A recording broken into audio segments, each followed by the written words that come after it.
아직은 작은 기업이라서 모르고 지나칠 수 있지만 결코 놓쳐서는 안 되는 기업의 숨은 가치를 알려드리는 시간, 가치를 판매하는 소중한 기업을 소개하는 코너 가판대 시간입니다. 날이 이렇게 추워지면 어르신들 걱정이 참 많이 돼요. 이 방송 들으시는 분들 중에 주변에 걱정되고 생각나는 어르신들이 있으면 오늘 꼭 전화 한 통화 하시고요. 어르신의 건강한 생활과 즐거운 노후를 돕는 수호천사 같은 기업을 오늘 가판대에서 한번 만나보도록 하겠습니다. 수호천사 복지센터 윤경자 대표님 연결돼 있어요. 대표님 안녕하세요. 네, 안녕하세요. 반갑습니다. 반갑습니다. 네, 어르신들의 수호천사가 되는 곳인 건 알겠어요. 수호천사 복지센터. 그래도 자세하게 네, 어떤 기업인지 대표님 소개를 네, 좀 해주시겠어요? 네네. 안녕하세요. 저희는 이제 일단 우선적으로 사회적 기업입니다. 여기서 저희 사회적 기업은요, 취약계층에게 서비스를 제공을 하고, 서비스나 일자리를 제공을 하고, 그다음에 지역사회에 공헌한다라는 거 많이 다 알고 계실 거예요. 네. 그리고 지역 주민의 삶의 질을 높이는 이런 상황인데요.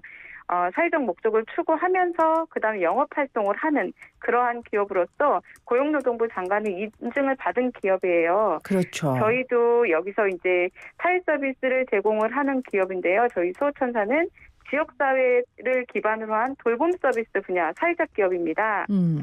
네, 그래서 취약계층에게 말씀드린 것처럼 사회 서비스 또는 일자리를 제공을 하고요.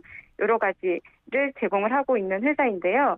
저희 회사가 지금 하고 있는 그 사업으로는 돌봄 대상 제가 어르신들한테 서비스를 제공을 하는 거고, 네. 그다음에 여기에 덧붙여서 제가 장애인에게도 서비스를 제공하는 곳이고요. 그리고 현재 이제 파주시 같은 경우, 저희가 경기도 파주시거든요. 파주시 같은 경우는 지역사회 통합 돌봄 사업의 일환으로요. 더 나은 돌봄 사업과 제가 의료급여 돌봄 사업을 지금 실시를 하고 있습니다. 네, 그래서 네. 저희도 여기에 이제 지역사회 공헌 일환으로 파주시 관내 돌봄 사각지대 대상자들을 발굴을 하면서 이런 업무들을 같이 하고 있는 회사이고요. 종사자들과 대상자분들의 만족스럽고 더 가치로운 삶이 될 수 있도록 네. 도와주는 회사라고 말씀드리고 네. 싶습니다. 네. 자, 대표님의 열정이 네. 느껴지는 기업 소개였어요. 네.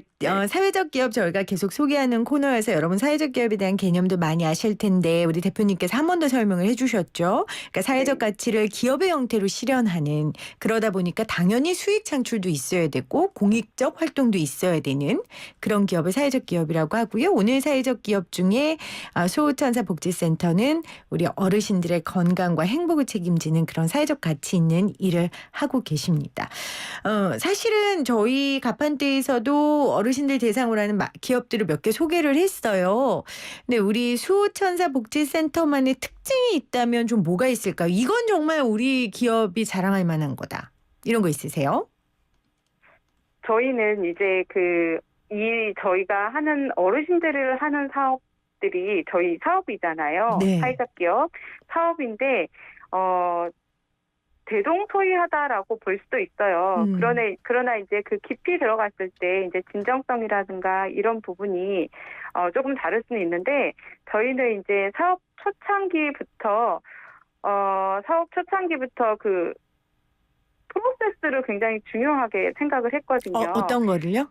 프로세스, 그러니까 업무의 네. 프로세스, 관리 업무의 프로세스를 중요하게 생각을 했어요. 네네. 왜냐하면 그 관리 업무가 이제 그러니까 프로세스가 다 갖춰져야지만이 갑자기 돌출해서 어떤 행동들이 딱 나왔을 때 이 그렇죠. 행동이 일어났을 때는 이런 게 대응이 되어야 음. 한다라는 그런 것들을 중요시 했기 때문에 아마도 지금까지 10여 년 가까이 이렇게 나름 안정적으로 우위에 있지 않았을까라는 음. 생각이 음. 드는데, 네네. 종사자 관리 면에서 저는 업무 프로세스를 중요하게 생각하고 중요하죠. 네. 있습니다. 예. 그러니까 과정과 절차에 굉장히 중요하게 여기셨다라는 말씀이신데 그건 결국 네. 시스템이고 특히 돌봄 노동, 돌봄을 네. 하는 기업에서 이런 투명한 과정과 절차는 굉장히 저도 중요하다고 생각합니다. 아마 거기에 네. 대한 중요성을 우리 대표님께서 강조하신 것 같고요. 네. 대표님은 어떻게 이 일을 하시게 되셨어요? 어 어떻게 하게 됐냐면, 네네. 제가 이제 장애인 단체에 잠깐 누구 아는 분이 지인이 일 좀 봐달라고 해서 정말 어. 며칠 봐주러 간 계기가 있었거든요. 그랬군요. 그런데 이제 거기에서 그 한 시간 거리를 누군가는 식사 한 끼를 해결하기 위해서 걸어오시는 걸 음. 보고 저는 충격이었거든요. 음. 굉장히 충격적이어서 그걸 보고서 어느 순간에 이제 그렇게 하고 이제 한 일주일 뭐 이렇게 쭉 지났었는데 사회복지를 해야겠다. 아. 그게 이제 거기서부터 시발점이 된 거예요. 그때 그 네네. 한순간에 이벤트 같았을 수도 있었는데 네. 그 사건을 통해서 내가 사회복지를 통해 좀 소외된 이웃들을 더 보살펴야겠다는 생각을 그렇죠. 하셨군요. 네네. 네네. 네. 그래서 이제 그렇게 시작이 돼서 사회복지로 음. 시작을 하였고 이제 진입을 하다 보니까 저는 이제 어르신에 대해서 조금 더 관심이 더 많았고요. 음. 이분들을 도와주고자 하는 열정이 더 많았기 때문에 지금까지 있었던 것 같고 그다음에 저랑 같이 사업을 하던 그러니까 직원이었죠. 사회복지사 선생님이 굉장히 마인드가 훌륭한 분이 있었어요. 네. 그래서 이제 같이 그걸 나누면서 저희가 사업을 확장을 시킬 수 있었고 어르신들에게도 좀 더 적극적으로 접근할 수 있는 그런 계기가 되었었던 것 같습니다. 선한 마음을 갖게 되니까 행동하게 됐고 또 네. 그렇게 행동하다 보니까 좋은 같이 일하는 분들이 동료들이 생기게 됐군요. 네네. 네. 그렇습니다. 그래서 여기까지 오시게 됐는데 네. 정말 얼마나 많은 어르신들의 수호천사 역할을 하고 계시겠어요. 기억에 남는 어르신분들 계세요? 아, 저는 이제 그 기억에 남는 어르신도 많이 있지만 그 상황이 기억에 남는 상황이 있는데 그거를 좀 말씀을 네. 드리자면 네네. 저희 파주시가 도농 복합 지역이에요. 아 그러다 그렇죠. 보니까 그렇죠. 그렇죠. 이제 네네. 신도시도 있고 그다음 구도심도 있고 완전 음. 시골도 있고 다 이렇게 엮여져 있는 곳이거든요. 그러다 보니까 이제 현장에 돌봄을 제공하는 선생님들은 뭐 도심이든 아니면 시골이든 어디든 하루에 차가 몇 번 다니는 곳이라도 가야 돼요. 음. 그러다 보니까 이제 에피소드가 생각나는 게 치매 어르신인데 경증 치매 어르신인데 이분을 이제 운동을 하는 과정에서 저희 요양보호사 선생님하고 두 분이서 담벼락을 붙들고 운동을 하는데 갑자기 흙 담벼락이 무너지는 사건, 뭐 아이고. 웃을 수 없는 사건이에요. 네, 그런 그렇군요. 것들. 이제 그거에 대한 이제 해결책을 잘 나름대로 또 해결을 하기도 음. 했지만 음. 이런 부분들. 그다음에 이제 저희는 쥐약암보호센터를 운영을 했었는데요. 쥐약암보호센터에서 어르신들 간에 이제 굉장히 남자 어르신과 여자 어르신 간에 굉장히 좋아하는 그러한 감정들이 있으셔가지고 그럼요. 있을 수 그거를 있죠. 이제 가족들이 처음에는 완강히 거부를 하셨어요. 아하. 그런데 이제 양쪽 가족분들은 이제 제가 다 개인 면담을 해서 네. 충분히 설득을 하고 그랬더니 오히려 치매에도 더 효과가 있었고요. 그럼요. 네네. 그랬던 일화가 생각이 납니다. 얼마나 다양한 일들이 너무 많죠. 많으시겠어요. 그리고 그 네. 어르신들이 70년, 80년 살아온 인생들인데 그분들 한 분 한 분의 이야기만 모아줘도 얼마나 많은 이야기들이 만들어질 텐데요. 예, 아유, 그렇습니다. 몇 가지 에피소드 말씀해 주셨는데 그 안에서도 여러 가지 상황들이 그려집니다. 네. 어르신들 사랑하는 걸 왜 자식들이 반대해요? 자기들이 사랑해 줄 것도 아니면서. 그러니깐요. 저희도 얼마 전에 그 22세 간병 청년 이야기하면서 사실 네. 연세된 부모님 간병 문제가 네. 죄송합니다. 단지 개인의 문제가 아닌 게 돼 버렸어요. 그렇죠. 그런 네. 사회적 피로를 많이 느끼시죠? 이게 개인의 문제가 아니고 사회적으로 좀 해결해야 할 공동의 과제다.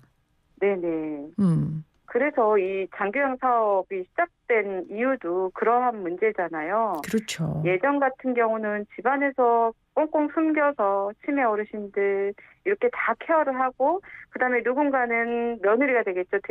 대체적으로 며느리 여성의 역할들이 네네. 이제 돌봄으로 한정이 되어 있어 음. 묶여버렸는데 네, 이거에 대한 문제성이 심각하다 보니까 이게 밖으로 돌출이 되고 그래서 사회 문제가 되는 거고 이 사회 문제를 해결하기 위해서 이 장교양 사업이라고 하는 게 또 시작이 되었고 네. 지금은 14년 이상 됐죠. 장교양 사업 자체가. 음. 그러면서 이제 사회 문제라고 하는 거는 일반적으로 많은 분들이 다 공감을 하실 거예요. 맞습니다. 네, 그렇지만 아직도 내 집안의 문제다라고 숨기는 댁들이 솔직히 있으시거든요. 보여주기 싫고 네. 품이다라고 생각을 하는데 이제는 그런 거에 좀 자유로워져야 되지 않나. 이제 세대도 바뀌고 부양을 해드릴 사람이 없잖아요.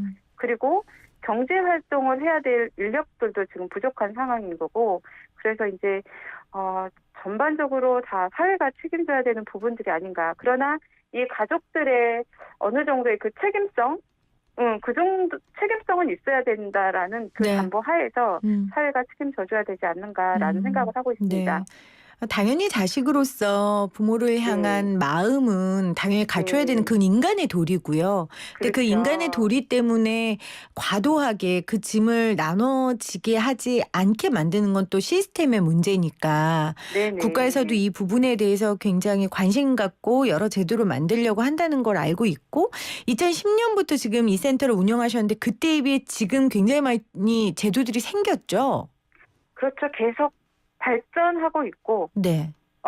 이제 뭐 어쨌든 그 상황이 맞지 않은 제도들이 만들어지다가 이걸 해보니까 이게 또 맞지 않다. 현 상황이 안 맞다라고 하면 또 개선되고 그러는 상황인 거고 네. 예, 점점점 좀 쪼여온다라는 생각은 들지만 결코 뭐 바람직하지 않은 방향이다라는 생각은 들지는 그렇죠. 않습니다. 네. 네. 진보하고 있다. 네네. 아직 해야 할 일은 많지만요. 그렇죠. 이제 자녀들이 있으면 이런 제도를 또 이런 요양기관을 복지센터를 적극적으로 활용해서 도움을 받으면 되는데 이제 독거 어르신들 같은 경우에는 좀 염려가 돼요. 지금 독거 어르신 수가 최근 5년 새 35.9%나 늘어나서 현재 166만 명에 달한다고 하니까 네네. 우리 홀로 계신 어르신들 위한 서비스는 어떤 게 있으세요? 지금 저희 같은 경우는 이제 독거이다 아니면 홀몸 어르신이다 아니면 홀몸 어르신이 아니다라고 해서 구분지어서 서비스할 수 있는 상황은 아닌 건데 네. 아무래도 지자체에서 조금 더 신경을 더 쓰고 있어요. 지역마다 다 지자체에 신경을 쓰고 있는데 독거 어르신은 가장 중요한 게 이제 그 안전에 대한 사항인 그렇죠. 거잖아요. 왜냐하면 네, 안전이. 쓰러지거나 그렇죠. 뭐 신변에 위험이 생기면 누가 네. 이거를 병원에 전화를 해준다든지 도움을 요청할 수 있는 사람이 없으니까요. 네, 맞습니다. 그래서 이제 저희 기관에서 특별하게 독거 어르신에 대해서 특별하게 이렇게 서비스가 차별화된다든가 그럴 수는 없어요.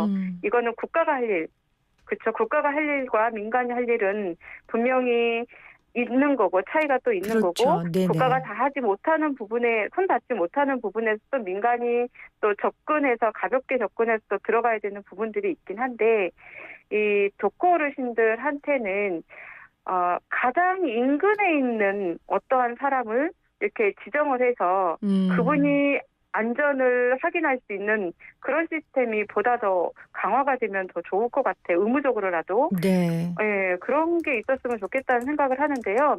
저희는 이제 어떻게 이제 대략적으로 하면 어떤 일들이 있었냐면 이제 그 요양보호사 선생님들이 개별적으로 일을 하는데 가장 문제되는 일들은 연휴가 길어지거나 맞아요. 이런 경우에는 못 찾아뵙거든요. 또 어르신들한테는 하루하루가 그렇죠. 또 젊은이 하루하루랑 다르니까요. 네. 네네. 한 달에 사용할 수 있는 시간대가 정해져 있고 그걸 이제 의무적으로 하다 보니 그 시간만 가게 되고 그래서 이제 기본적으로 어떠한 거를 더 하고 있냐면 저희가 이제 유급 근로자를 만들어 놓고 네. 이분들이 서비스와 별개로 이제 사각지대에 있는 어르신들한테 가서 안부라도 한 번 더 물을 수 있는 그런 걸 저희가 진행을 하고 있는데요. 이런 것들이 지속 가능할 수 있을지는 맞아요. 굉장히 네, 근데 이제 네네, 말씀하신 것처럼 걱정스럽습니다. 네, 물론 귀한 뜻으로 모인 자원봉사자들의 섬김도 귀하지만 사실 지속 네, 가능하려면 유급 네, 근로자가 있는 게 맞거든요. 맞죠. 근데 인제 그 네네, 부분을 사실 이런 복지센터에서 다 감당할 수 없으니 이걸 네. 정부에서 재원을 마련해 주든 시스템을 마련해 주든 해야 될 부분인 것 같아요. 맞습니다. 그 네. 연휴 기간 이렇게 맞습니다. 어쩔 수 없는 상황일 때는 그런 음. 분들을 좀 파견할 수 있게끔 네. 지원이 되면 훨씬 탈몸 음. 어르신들이 안정적이고 안전하게 사실 수 있을 것 네. 같습니다. 어르신들 돌보는 일은 네, 선의에 의해 시혜적으로 해야 되는 게 아니라 우리 사회가 네, 유지하기 위해서 기필코 네네. 반드시 해야 네. 되는 일임을 우리 모두가 지금 잘 알고 있습니다. 자, 오늘 음, 가판대 이 시간 윤경자 수호천사복지센터 대표님과 함께하고 있는데요. 요즘은 어르신들의 건강 관리도 중요하지만 이 마음 관리, 정신 네. 관리도 굉장히 중요할 것 같아요. 그 부분에 대해서는 좀 어떤 일들 하고 계세요? 음, 종사자들에 대한 부분을 좀 말씀을 드리면, 왜냐하면 제가 종사자를 말씀을 드리는 이유는 종사자들의 건강, 이 심리적인 게 바로 1대1 다이렉트로 어르신들한테 전달이 되기 아, 때문에 종사자들. 네네, 네네. 근무자들의 근무자들. 네.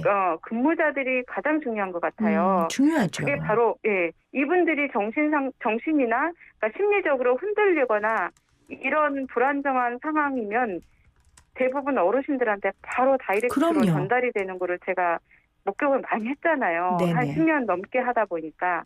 그래서 이분들을 안정화하기 위해서 이제 교육도 많이 있는데 사실은 코로나 상황이기 때문에 이 교육들이 제대로 이루어질 수가 없어요. 음. 그래서 이제 아무래도 좋은 교육이라든가 이런 것들 온라인으로 해도 하게끔 하긴 하는데 그것들이 사실은 실제로 제대로 하고 있는지는 확인할 바가 없고, 그래서 음. 줌으로라도 저희가 이제 안내를 해드리고, 저희 나름의 그 플랫폼 소통망을 통해서 안내를 하고는 있는데, 이제 그 심리적인 것도 좀 다듬어 드려야 될 것 같아요. 그래야 그게 어르신들한테 오롯이 갈 수 있지 않나라고 생각은 하고 있습니다. 네. 네네. 쉽지는 않은 것 같습니다. 그럼요. 네. 코로나19로 돌봄 노동의 중요성 그리고 이 종사자들의 필요성에 대해 우리가 모두 다 알지 않았겠습니까? 그러다 네네. 보면 우리 돌봄 노동자들 말씀하신 우리 종사자들에 대한 육체적인 정신적인 케어가 좀 전방위적으로 이루어져야 될 것 같아요.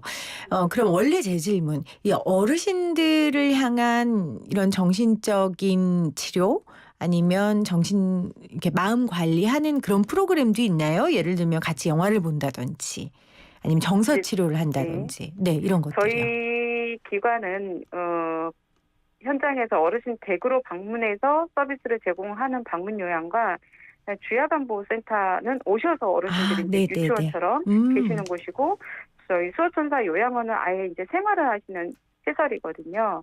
그래서 이제 각 역할이 다 달라요. 그렇겠죠. 그렇죠. 현장에, 그러니까 가장 가정에 계시는 분들이 사실은 저는 시설에 오기까지의 시간이 음. 좀 지연이 됐으면 좋겠다라는 생각은 하거든요. 음. 음. 왜냐하면 한 번 오시면 사실은 돌아가기는 쉽지 않으니까. 그래서 음. 이제 댁에 계실 때 심리적으로 관리해 주는 게 가장 중요하다라고 생각을 하는데, 그거는 이제 저희가 사회복지사들이 한 달에 한 번 내지 두 번을 꼭 어르신한테 방문을 하게끔 되어 있거든요. 네네. 의무적이긴 하지만 처음에는 왜 이러한 의무적인 거가 이걸 의무적으로 해야 되나라고 생각을 했지만, 의무가 이제 계속 되다 보면 오히려 이제 그 현장에서 근무하시는 요양보호사 선생님들을 조금 더 관리를 할 수 있고, 이들이 서비스를 좀 더 잘할 수 있게 심리적으로도 위안을 드릴 수 있고, 정서 지원이라든가 이런 부분에서 네. 잘 할 수 있게끔 조금 안내를 해주고 있는 음. 상황이에요. 음. 그 가정에서 해줄 수 있는 부분은 아마 그 정도인 것 같고, 음. 그다음에 이제 코로나 상황이 아니면 사실은 외부 활동이라든가 이런 것들을 진행도 했었고 그랬었는데, 지금은 움직이는 것 자체가 지금 허용이 안 되고 그렇죠. 어르신들도 두려워하기 때문에 네. 뭘 한다라는 것 자체가 사실은 좀 두려운 맞아요. 상황이긴 해요. 네. 고위험군이시기도 하고 어르신들이. 그렇죠. 네. 그렇군요. 그 주야간 보호 서비스 말씀하셨는데 이제 어르신들 유치원 같은 거라고 설명해 네네. 주셨어요. 저도 아는 어르신이 가벼운 층임해신데 네. 그냥 가정에 모시고 있다가 치매가 더 심해지시더라고요. 혼자 계시고 이러니까. 그래서 주야간 보호 서비스를 이용해서 아침에 갔다가 거기서 하루 종일 친구들하고 시간 보내시고 집에 돌아오시니까 치매 증상도 훨씬 좋아지시더라고요. 그렇죠. 음. 네. 이 서비스가 굉장히 어르신들한테 중요한 것 같아요. 또래 모임인 거니까요. 그쵸? 그렇죠, 그렇죠. 음. 네. 이런 시설들을 좀 많이 알고 네. 이용해 주셨으면 하는 생각이 듭니다. 주야간 음. 보호의 가장 큰 장점은 이제 다 아시겠지만 이제 저는 이제 일반적으로 보는 시각하고도 다를 수도 있어요. 그러니까 일반적으로 주야간 보호 오시기 전에 경증 치매인 분들이 계속 치매가 있기 전부터 그 노인정을 가셨잖아요. 네네. 노인정을 가시다가 어느 순간에 아. 여기에서 따돌림을 당하게 되시는 거예요. 본인도 모르게 그렇죠. 본인이 내가 치매인가라는 것도 모르는 상황에서 계속 지속적으로 따돌림 당하면서 거기에서 이제 소외되시고 그다음에 이제 굉장히 우울해지시고 회사 밖에 나가신 거는 거부하시고 이러다 보면 치매가 점점점 더 쌓이게 되는 거잖아요. 그래서 나오셔야 되는 것들이 사실은 주야간 맞네요. 보호인 거고 맞네요. 여기에서는 누군가가 선입견을 가지고 따돌림을 하거나 그러진 않잖아요. 그리고 인지가 사실은 더 좋아질 수는 없어요. 치매가 너무너무 좋아지고 고칠 그럴 수는 수 없죠, 없지만 현재. 네, 네네. 지금보다 나빠지지 좀 않게끔 지연될 수 지연하는 있게끔. 거. 네, 그거에 도움이 되지 않을까 네. 싶어서 댁에 맞습니다. 계시기보다는 주야간 보호도 이용을 하시고 맞습니다. 필요하시면 골고루 이용하시는 게 저는 좋다라고 생각합니다. 알겠습니다. 네. 이런 것들을 이제 어르신들 집안에 이런 어르신분들이 계시는 분들이 우리 대표님 같은 전문가랑 상의하시고 이런 어느 센터가 좋을지 어떤 형태의 돌봄이 좋을지 결정하시면 되게 좋을 것 같다는 생각이 듭니다. 네, 그렇습니다. 자, 마지막으로 대표님 우리 수호천사 복지센터 어떤 센터가 되고 싶으세요? 마지막 목표 말씀해 주시겠어요? 아이고, 저는 이제 그 정부가 나아가려고 하는 방향도 그렇고 그다음에 이제 선진적인 것도 보면 다들 이제 저는 시설도 운영을 하지만 저는 지역사회 통합돌봄이라고 하는 이 네. 단어 자체도 좋아하고 네. 이 똑같은 말인 커뮤니티 케어라고 하는 거를 굉장히 긍정적으로 생각을 하거든요. 그런데 이제 지역사회에서 이 어르신들을 다 돌볼 수 있어? 다 돌볼 수 없어요. 그렇지만 집에 계시는 동안에는 지역사회에서 돌볼 수 있게끔 제가 노인이 됐을 때, 제가 아픈 노인이 됐을 때 꼭 내가 살던 곳에서 저는 살고 싶다라는 우리 생각이 모두의 들거든요. 바람이죠. 그럼요, 네. 그럼요. 불편해도 누가 조금만 도와주면 나 여기서 기어서라도 이렇게 팔 움직여서라도 어떻게 했으면 좋겠다. 그리고 그런 사람들끼리 모여서 내가 환자가 아닌 것처럼 좀 지냈으면 좋겠다라는 생각을 해요. 네, 꿈이 이루어질지 이루어질 수 없을지 모르겠습니다만은 저는 커뮤니티 케어를 할 수 있는 그러한 공간적인 부분을 마련해서 그런데 일조를 하는 그냥 지역 사람이 되고 싶습니다. 네. 우리 모두는 아픈 노인이 되죠. 한 사람도 빠짐없이. 아픈 노인이 되는 건 어떻게 보면 또 축복이고요. 그 나이까지 네. 살 수 있다는 게. 네. 말씀하신 것처럼 마을이 회복되면 그 안에 사람들끼리 서로 돌보고 조금 불편하더라도 내 집에서 죽음을 맞이할 수 있다면 얼마나 좋겠어요. 그런 세상을 만드는 데에 우리 수호천사 복지센터가 일조하실 거라고 믿고요. 오늘 인터뷰 다시 한번 감사드립니다. 대표님 고맙습니다. 네, 감사합니다. 네, 지금까지 윤경자 수호천사 복지센터 대표와 함께했습니다.